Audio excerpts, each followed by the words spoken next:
자, 사건 후 한 형사 과장이 말하길요. 야, 13시간이면 잘했어. 빨리 잡은 거야. 너 잘했다, 야.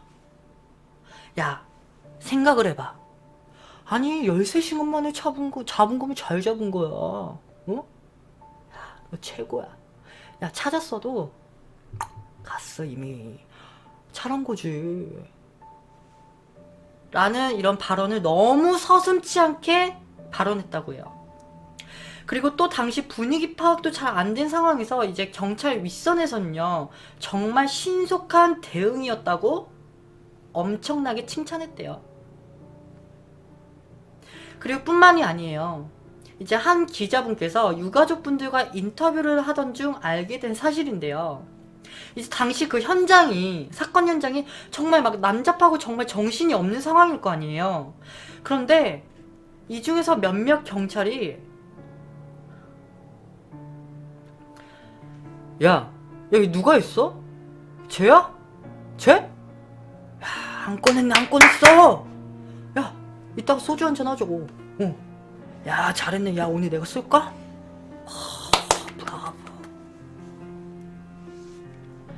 이딴 식의 정말 쓰레기 같은 발언을 했다고 해요. 그러면서 정말 자축을 보란듯이 했대요. 이런 생각을 가진 자체가 양아치 마인드인 거죠. 아니, 어떻게 사람이 죽었는데 그것도 유가족분들 앞에서. 맞아요. 이런 생각하는 것 자체가 잘못된 거예요.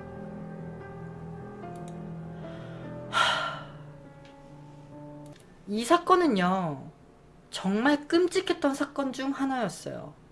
그런데 대한민국 국민들이요, 굉장히 분노했잖아요. 그런데 한편으로는 굉장히 불안에 떨어야 했어요. 왜냐? 오원춘은 성폭행이었고 우발적인 살인이라고 하지만 이미 대한민국 국민들은 다 알고 있었죠. 이게 장기 적출 및 인육이 목적이었던 걸요. 그러한 주장과 뭐 근거가 막 여러 가지 마구 쏟아져 나왔어요. 그런데 왜 불안에 떨었느냐? 이런 영화 같은 일이 정말 대한민국에서 벌어져 버렸으니까. 그리고 우리 눈앞에 지금 이 언론 매체에 나오고 있었던 상황이니까 사람들은 혹시 내가 피해자가 될 수도 있겠다 라는 그런 무서운 생각을 가졌던 거죠. 자, 그럼 여기서 이제 오원춘이 장기 적출이 목적이다 라고 하는 주장과 근거, 이 몇 가지를 말씀드릴게요. 자, 먼저 첫 번째는 그의 금전 문제였어요. 당시 오원춘은요, 노동비로 10만원을 벌었고 그중 1만원의 수수료를 제외한 나머지 9만원, 이 9만원으로 생활하던 노동자였죠. 그런데 오원춘은요, 체포 후에 통장을 확인해 보니까 통장에는 700만원이라는 거금이 들어있었고요. 심지어 본국에는요, 5,600만원이라는 어마어마한 거금도 보낸 기록이 있어요. 그런데 여기서 이 문제점은 그 거금의 출처를 전혀 알 수가 없는 게 문제점이죠. 그리고 여러분들께서 그럼 혹시 오원춘 불법 체류자 아니에요? 그런데 오원춘은요, 2007년부터 정상 체류로 입국한 노동자였어요. 자, 그런데 2007년부터 2012년까지 약 5년 동안 이렇게 돈을 열심히 모았다 칩시다. 그런데 잘 생각을 해보면요, 자신의 방값, 공과금, 여러가지 생활비부터 이 오원춘은 마이너스가 됐으면 마이너스가 됐지 플러스가 될 이유는 없었다는 거예요. 먼저 오원춘은 술, 담배를 굉장히 즐겼대요. 뭐 기본 하루 3갑 이상은 피웠나봐요. 그렇게 담배와 술을 굉장히 즐겼고 심지어 자기 주제에 맞지 않는 성매매도 자주 일삼았다고 합니다. 그리고 오원춘은 뭐 그렇게 본국이 그렇게 가고 싶었는지 자신의 본국에 가면은 기본 3, 4일 길게는 한 달 넘게 동안 본국에 있다 왔대요. 아니 그러면은 뭐 본국에서 일하다 왔겠죠 라고 하신 분들 계실 텐데, 오원춘이 본국에서 이제 한국에 다시 입국했을 때는요, 본국에서 가지고 온 그런 돈의 기록, 이런 기록들이 하나도 없었대요. 그럼 5년 동안 이 오원춘은 어디서 그렇게 돈이 났을까요? 자, 그리고 두 번째, 오원춘 그는 공범이 있다 라는 이런 주장과 근거를 말씀드릴게요. 당시 이 사진을 보시면요, 되게 작아서 좀 안 보이시죠? 그런데 이쪽에 큰 동그라미, 빨간 동그라미를 보시면 한 여성분이 서 있어요. 그리고 이쪽에는 이제 당시 사건이 벌어졌던 그 오원춘의 집 앞이었습니다. 그런데 이 사진 속 이 여성이요, 이제 광모양이 납치되기 전부터 납치된 그 이후까지 뭔가 자꾸 주위를 두리번 거리는 그런 이상한 행동을 보였다는 거예요. 뭐 물론 이 여성분이 공범이라는 확실한 증거가 나오진 않았어요. 그런데 그녀의 행동이 조금 많이 수상했다라는 거죠. 그리고 두 번째, 오원춘이 공범이 있을 가능성. 오원춘은요, 왜 무슨 이유에서인지는 모르겠는데 당시 휴대전화를 4대나 가지고 있었대요. 그리고 그중 3대는 본인 명의가 맞고 나머지 1대는 대포폰이었다고 합니다. 그런데 이상한 게 다른 전화기에는 다 통화 기록이 남아있는 거예요. 그런데 이 대포폰에는 통화 기록이 하나도 없대요. 그래서 메시지 기록함도 이렇게 봤는데 메시지도 아무것도 없는 거였죠. 그런데 여기서 그냥 뭐 밝혀지지 않은 이야기인지 아니면 그냥 도는 그런 설인지 모르겠는데, 이제 통화 녹취 내용 중에 정밀 검사를 한 결과 오원춘과 피해 여성을 제외한 다수의 사람의 목소리가 들렸다고 해요. 물론 이게 TV 소리인지 아닌지는 모르는 거죠. 그런데 제가 봤을 때는 공범이 있을 가능성 충분히 있다고 생각을 합니다. 자, 그리고 세 번째, 이 오원춘이 그동안 거주했던 전 지역, 이 지역과 검거가 된 수원까지 통틀어서 약 150여 명의 사람들이 실종됐다는 거예요. 그런데 이상한 게 오원춘이 거주하기 전에는 실종이 일어나지 않았던 그 동네도 오원춘이 거주한 이유는 꼭 한두 명씩 실종이 됐다는 거죠. 그리고 수원, 이 검거가 된 이 수원 지역에서는요, 어린아이까지 실종이 되었다고 합니다. 자, 다음 네 번째, 이미 많은 분들께서 접해보신 사진이죠. 네, 오원춘 집의 내부 모습이에요. 네 번째는요, 뒤처리가 너무 완벽한 범행이었던 거죠. 그리고 뼈는 뼈대로, 살은 살대로 이렇게 나누어 남은 거. 그런데 여기서 이제 뼈와 살점은 굉장히 심하게 훼손이 심하게 돼 있었대요. 그런데 이 장기는요, 훼손이 거의 되지 않았다는 거예요. 그리고 이 장기 중에 일부는 이미 없어진 상태였다고 합니다. 자, 그리고 어떤 한 기자분께서 오원춘 집 옆에 작은 소각로가 하나 있었대요. 소각로가 뭐예요 하시는 분들은 이제 쓰레기를 태우는 곳, 우리 쓰레기 같은 게 나오면 이제 막 불로 태우잖아요. 그렇게 태울 수 있는 곳을 소각로라고 하는데, 거기서 어떤 치킨 봉지가 있는 거예요. 근데 이 치킨 봉지가 뭔가 좀 이상하게 느껴졌나 봐요. 그래서 그 치킨 봉지를 꺼내고 그 안을 들여다보니까 닭뼈라고 하기에는 뭔가 좀 큰 그런 이 뼈가 발견이 된 거죠. 그래서 뭐지 하고 이제 정형외과 의사분께 의뢰를 했어요. 그런데 이 정형외과 의사분께서 뭐라고 한지 아세요? 이 뼈는요, 사람의 뼈일 가능성이 굉장히 높다라고 말씀하십니다. 자, 여러분들은 어때요? 이런 많은 정황들을 봤을 때 오원춘은 장기 적출, 그게 목적인 게 확실한 것 같죠? 자, 오원춘은 마지막 순간까지 자신은 성폭행 목적이었지, 아니 난 살해할 의도가 없었다 라며 계속 거짓 진술을 해요. 그런데 오원춘 처음에 이러는 거예요. 자기는 처음에 이렇게 지나가다가 길에서 어깨가 부딪혀서, 그래서 열이 받아서 그녀를 살해했다고 해요. 그런데 이제 CCTV를 이제 오원춘에게 보여주자 사실 자기는 성폭행이 목적이었고 성폭행을 하려는데 그녀가 너무 저항이 심하자 우발적으로 살해했다고 하죠. 이러면서 계속 번복을 해요. 그런데 오원춘이 마지막까지 주장하는 건요, 자신은 성폭행이 목적이었다는 거예요. 그런데 이 오원춘은 왜 계속 이걸로 우겼을까요? 어쩌면 오원춘은 이런 우김으로써 형을 좀 낮추려고 한 게 아니었을까요?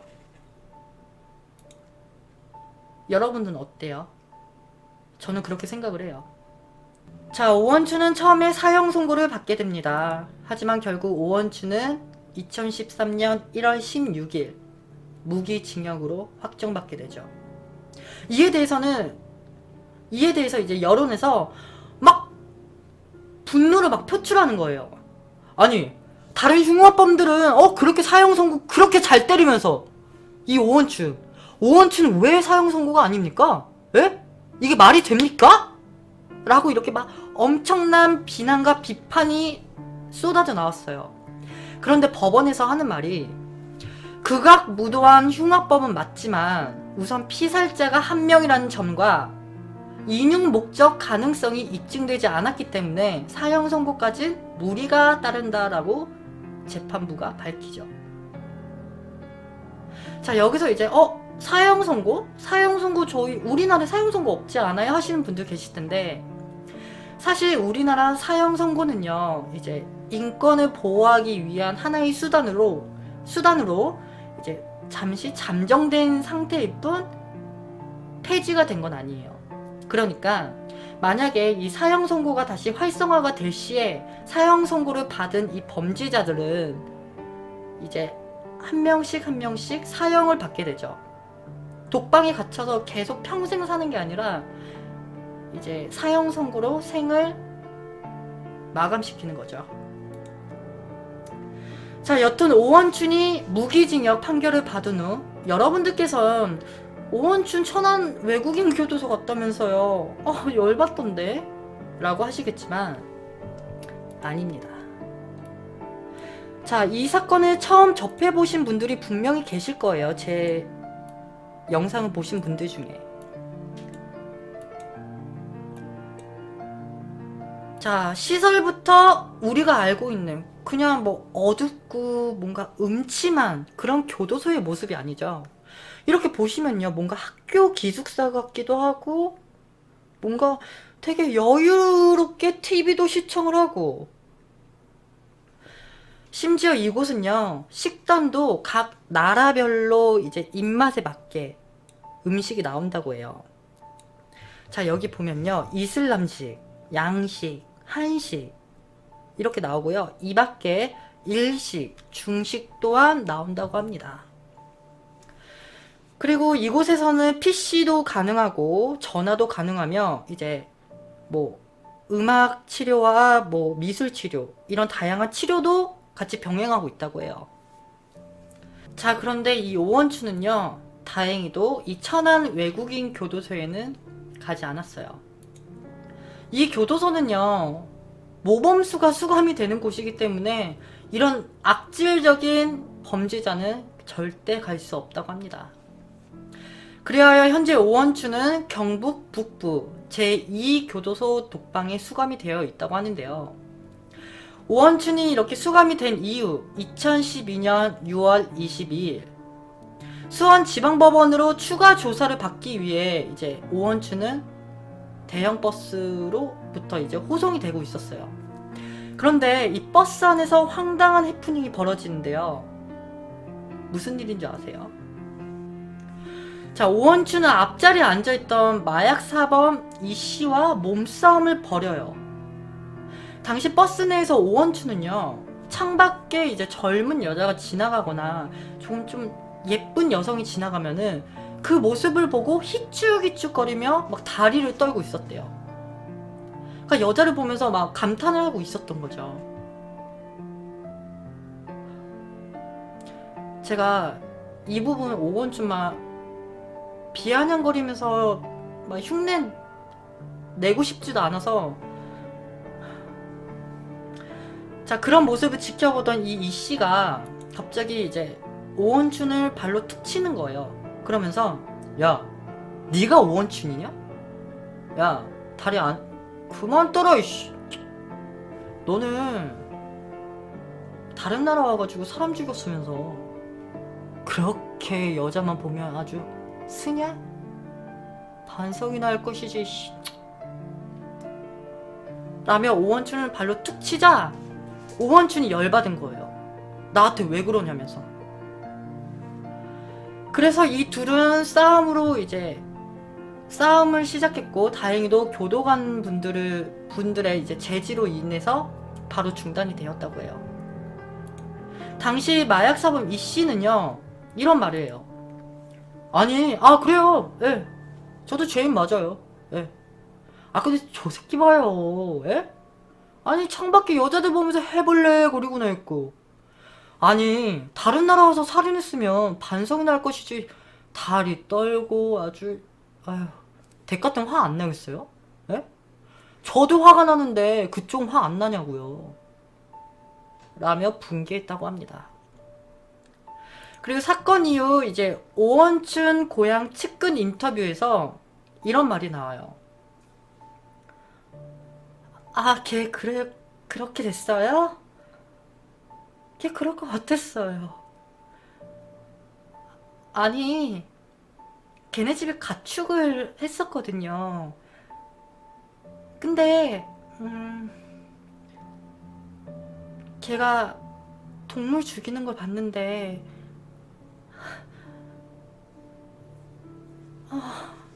왠지 사람도 죽일 수 있을 거다라는 생각을 했어요. 그냥 이유는 모르겠어요. 그냥 왠지 동물을 죽일 때 그 눈빛이면 사람도 죽일 수 있겠다, 이런 생각을 했거든요. 이런 인터뷰와 걔? 걔 뭐 맨날 뭐 공원에서 왔다 갔다 거짓말도 얼마나 하는지. 걔 우리 가게에서 몇 번 훔쳤다가 잡혀간 지 한두 번 아니야.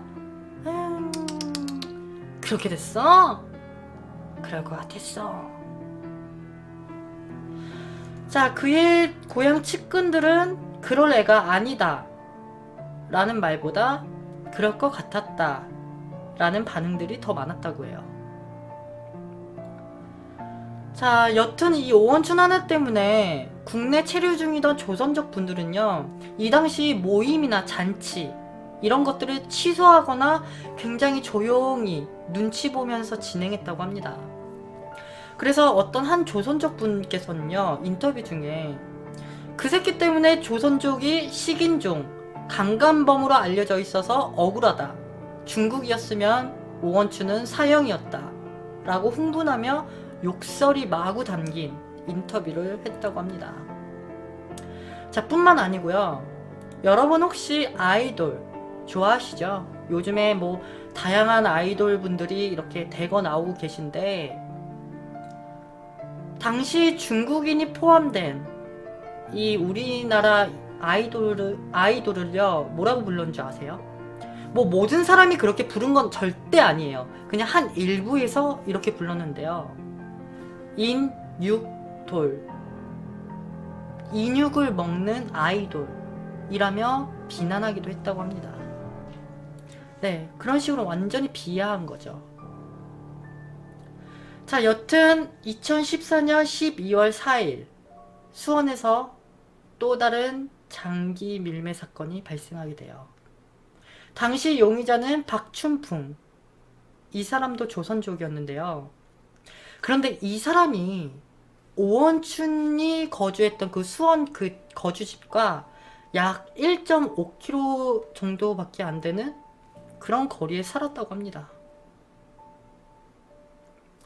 자, 여튼 제노포비아라는 불에 기름만 끼얹게 되고, 우리 솔직히 중국인, 조선족 중국인 분들에 대한 그런 좀 선입견 있으신 분들이 조금 더 많잖아요. 그런데 이 사건으로 인해 이제 조선족 중국인 분들은, 조선족 분들은 뭐 당연히 걔는 인육 좋아하지 라는 이런 선입견이 더 심해진 그런 사건이 아닐까 싶습니다. 자, 이 사건은요, 정말 대한민국에 엄청난 비상경보가 울렸어요. 그런데 여기서 추가적으로 조금 더 말씀드릴게요. 자, 강호순, 유영철, 정남규, 이 외에 많은 이제 연쇄 살인범들이 많잖아요. 그런데 이런 여느 사건 때보다 이 사건, 오원춘 사건 이후에 온라인과 오프라인에서는요, 여성용 호신용품 매출 증가율이 200%, 300%가 아닌 600에서 700% 이상 급증을 했다고 합니다. 자, 유가족분들은 이제 매일같이, 지금은 그래도 마음이 정말 아프고 정말 치유할 수 없는 상처가 되셨지만 그래도 하루하루 열심히 살아가고 계실 텐데, 정작 이 오원춘은요, 대한민국 국민의 세금이나 빨아먹으면서 잘 먹고 잘 자고 있겠죠. 여러분, 제가 처음에도 말씀드렸다시피 이 사건의 피해 여성분은 제 옛날 지인분의 실제 친구분이셨고요. 이 광모양은요, 정말 천사 같은, 가족을 위해 자신 한 몸 내던지는 그런 정말 천사 같은 효녀셨어요. 만약에 여러분들의 가족이나 친구, 여러분들의 주변 지인들이 이런 일을 처하게 된다면 여러분들은 어떠실 것 같나요? 앞으로는 이런 일이 더 이상 발생하지 않았으면 좋겠습니다.